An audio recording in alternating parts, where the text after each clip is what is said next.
जय हिंद साथियों, मैं शिवम श्रीवास्तव पर फिर से आप लोगों का सी एनसीईआरटी हब में स्वागत करता हूं। मैंने आप लोगों को केमिस्ट्री के साथ साथ मैंने आप लोगों को सोशल साइंस काफ़ी सब्जेक्ट्स के वन शॉट में वीडियोस दे दिए हैं। आज मैं आप लोगों के लिए जियोग्राफी का चैप्टर नंबर 1 लेकर आया हूं।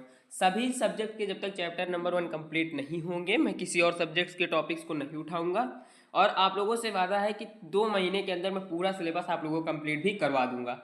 इसी तरह की वीडियोस लेकर आता रहूँगा, एक एक में सबको निपाटता चला जाऊँगा। ठीक है, आज की वीडियो में संसाधन और विकास टॉपिक नामक को मैंने कवर अप करने का प्रयास किया है, पूरा कवर अप भी मैंने कर लिया है। पहला क्वेश्चन है हमारा आज का कि संसाधन क्या है, इनके वर्गीकरण पर एक नोट लिखिए।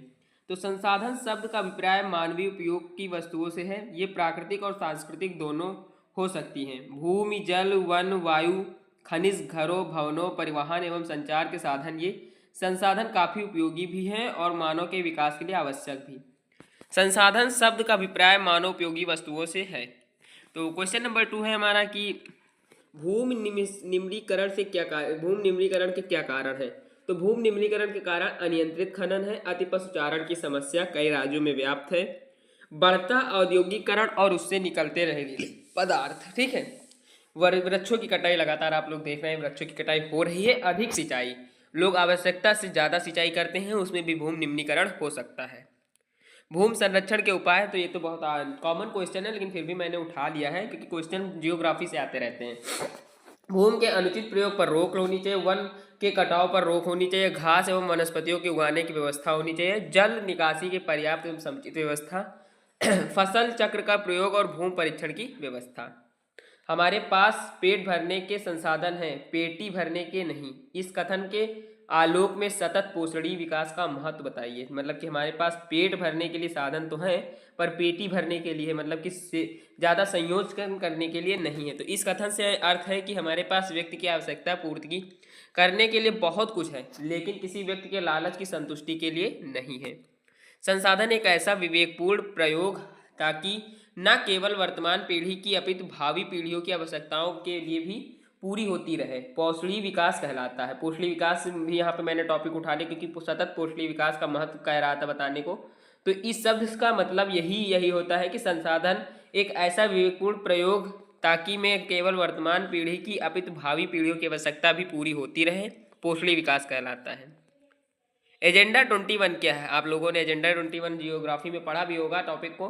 मैंने बहुत शॉर्ट तरीके में चीज़ों को कवरअप करने का प्रयास किया है। दीर्घकालिक विकास उपकरण नामक नीतियों के आधार पर नीतियां बनाने के लिए नगर परिषदों का मार्गदर्शन करने के लिए एजेंडा 21 कार्यक्रम 21 पॉइंट ये उपकरण 1992 में रियोडियो जेनेरिया ब्राज़ील के हैं में संयुक्त राष्ट्र द्वारा आयोजित विश्व का पर्यावरण और सतत विकास पर बनाए गए थे, जिसे पृथ्वी शिखर सम्मेलन के रूप में भी जाना जाता है। इन उपकरणों की मुख्य पहल यह है कि सतत विकास का निर्माण किया जा सकता है ताकि आने वाली पीढ़ियां प्राकृतिक संसाधनों को लाभ उठा सके, जैसा कि हम आज कर रहे हैं। इस लेख में हम आपको एजेंडा 21 के बारे में जानने के लिए कुछ जरूरी सब कुछ बताने जा रहे हैं, या क्या है, इसकी उत्पत्ति क्या है और शहरों को कैसे सिखाया जाता है। मैंने एजेंडा 21 को इसलिए उठाया क्योंकि 5 नंबर पर टॉपिक आता रहता है अधिकतर। मृदा निर्माण के लिए कौन से कारक उत्तरदायी हैं और स्पष्ट कीजिए। तो मृदा निर्माण में निम्नलिखित तत्व महत्वपूर्ण भूमिका निभाते हैं, जैसे सैल हो गया, जलवायु हो गया, पेड़ पौधे, अतिचारण, वर्षा। चारण भी जितना जितना कराते रहेंगे मृदा निर्माण होती रहेगी, क्योंकि जब खाते हैं तो उठती है मिट्टी, फिर दबती है तो उसके साथ। खादर एवं बांगर। तो खादर क्या है? देखो, नवीन जलोढ़ मृदा को खादर कहते हैं, अधिक बारीकी व रेतीली मृदा को भी खादर कहते हैं। बार बार नवीकरण इनका संभव होता है और नदी के पास डेल्टा तथा बाढ़ निर्मित मैदानों में पाई जाती है। तो होता है खादर। अब बांगर क्या है? तो बांगर देखो जो है प्राचीन जलोढ़ मृदा बांगर कहलाती है। कंकड़ व कैल्शियम कार्बोनेट बार बार नवीकरण नहीं हो सकती है, नदी से दूर ऊंचे स्तर पर पाई जाती है। तो इन दोनों में अंतर 2 नंबर का आ सकता है, तो इसलिए क्वेश्चन को उठाया है। बाकी इंपॉर्टेंट क्वेश्चन है, देख लीजिएगा आप लोग। उन पर्यावरणीय समस्याओं का वर्णन कीजिए जो संसाधनों के अति उपयोग से सामने आ सकती हैं। संसाधनों के अति उपभोग से निम्नलिखित समस्या उत्पन्न हो सकती है: मृदा अपरदन, वैश्विक तापन, प्रदूषण, जलवायु परिवर्तन और मरुस्थलीकरण। जैव विविधता का अभाव भी कहा जा सकता है। भारत में पाई जाने वाली मृदा के प्रकारों पर एक नोट लिखिए। तो भारत में पाई जाने वाली प्रमुख प्रकार की मिट्टी जलोढ़ मिट्टी, लाल मिट्टी, काली मिट्टी, पहाड़ी मिट्टी, रेगिस्तानी मिट्टी, लवड़ी मिट्टी और क्षारीय मिट्टी, लेटराइट मिट्टी और पीट मिट्टी। जलोढ़ मिट्टी नदी द्वारा लाए गए तलछट के जमाव से बनती है।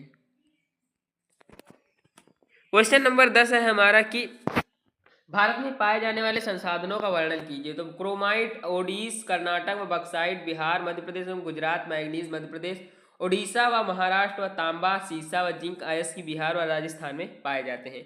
गौड़ खनिज जैसे जिप्सम, स्क्राइराइट, रॉक फास्फेट आदि तथा बहुमूल पत्थरों का भंडार राजस्थान तक सीमित है। राजस्थान में पत्थरें काफ़ी बहुमूल्य मात्रा में हैं और काफ़ी अच्छी मात्रा में हैं। तो जैसा कि मैंने आप लोगों को कहा था कि मैं हर टॉपिक्स को उठाता हूं, तो चैप्टर नंबर 1 से मुझे इतने ही इंपॉर्टेंट क्वेश्चन लगे। बाकी अगर कुछ क्वेश्चन छूट रहे होंगे तो क्विक रिवीजन में मैं लास्ट जब फरवरी चल रही होगी तो क्विक रिवीजन में आप लोगों की समझ आऊँगा, उसमें टॉपिक को क्लियर करवा के जाऊँगा। वैसे मेरे नोट्स के हिसाब से तो चीज़ें कवर हो चुकी हैं आप लोगों की। और जियोग्राफी के चैप्टर 1 नेक्स्ट में मैं हो सकता है इतिहास का चैप्टर 1 आप लोगों के लिए लेकर आऊँ, तो चैनल को सब्सक्राइब कर लीजिए और बेल आइकन प्रेस कर लीजिएगा। तो इस वीडियोस में इतना ही, मिलते हैं नेक्स्ट वीडियो में, तब तक के लिए धन्यवाद।